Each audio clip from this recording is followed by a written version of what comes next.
जय श्री कृष्ण, जय श्री कृष्ण, जय श्री कृष्ण। जय द्वारिकाधीश की जय, जय राधा रानी की जय, जय श्री रामचंद्र की जय, जय वैष्णो माता की जय। आज আমি শ্রীমদ্ ভগবদ গীতার একাদশ অধ্যায় বিশ্বরূপ দর্শন যোগ পাঠ করছি। শ্লোক 19। अनादि मध्यम अनंतम अनंतः वीर्यम अनंतः बाहुम शशि सूर्यः नेत्रम पश्यामि तवम दीप्तः हुंताश्वः वक्रम स्वतेजसः विश्वम इदम तप्त अंतम। অনুবাদ, আমি দেখছি তোমার আদি মধ্য ও অনন্ত নেই।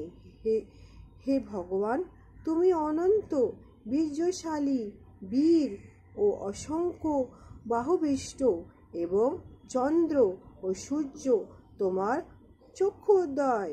হে ভগবান, তোমার মুখমণ্ডল প্রদীপ্ত অগ্নির জ্যোতি, এবং তুমি স্বর্গীয় তেজস্ব সমস্ত জগৎ সপ্তম করে আছো। হে ভগবান, তোমার যে লীলার কোনো তুলনাই হয় না। এখানে তোমার অসংখ্য বাহু, অসংখ্য তোমার নেত্র, অসংখ্য তোমার চন্দ্র, তোমার সূর্য, সবই তোমার।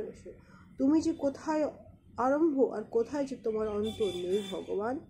তোমাকে বারবার আমি তোমাকে প্রণাম করি। হে শ্রীকৃষ্ণ, তোমার নামকে আমি স্মরণ করি, কেন আজ আমি বুঝেছি তুমি তো আদি, তুমি অনন্ত, তুমি সৃষ্টিকর্তা, তুমি সব কিছু ঠাকুর, তোমার ছাড়া যে আর কিছু হয় না। জয় শ্রীকৃষ্ণ, জয় শ্রীকৃষ্ণ, জয় শ্রীকৃষ্ণ। শ্লোক 20।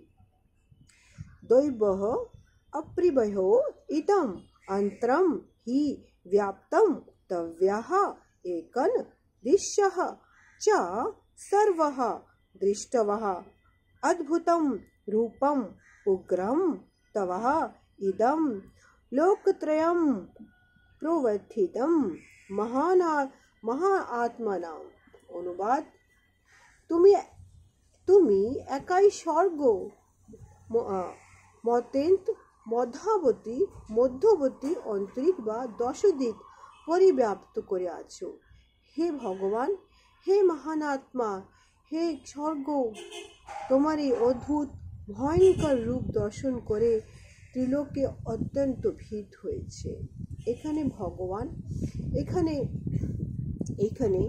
ভগবানের এই সে অলৌকিক রূপ, সে অদ্ভুত রূপ, সে ভয়ঙ্কর রূপ, এই দেখে এক সময় অর্জুন বলছে, ভগবান, তোমার এই বিশ্বরূপ যে আমি দেখলাম, শুধু আমিই দেখিনি, এখানে সমস্ত লোকেরা দেখছে, যার উপরে তুমি কৃপা করেছো, সেই তোমার এই দিব্য দৃষ্টিকে দেখছে।